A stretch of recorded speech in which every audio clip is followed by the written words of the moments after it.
حياتك؟ حب حياتي.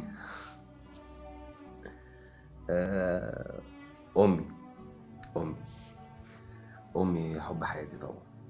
يعني بجد هي دي اللي انا عايش عشانها يعني. هي هي النقطة البيضاء في كل حياتي الغامقة دي، يعني هي الحاجة البيضاء الوحيدة اللي منورة في كل حياتي الغامقة المطفية دي. آه، تخيل كده، يعني حتى لو يعني لو انت صاحبت او ارتبطت بواحدة مثلا، الشخصية بتبقى في النص، يعني في انا وانت وكده، لكن امك مفيش الكلام ده خالص يعني. اكتر حد في الدنيا عايزك تبقى مبسوط هي امك، مش عايزة منك غير ان انت تبقى كويس وبس، ومن غير مقابل يعني، ولا مستنية اي حاجة خالص خالص خالص.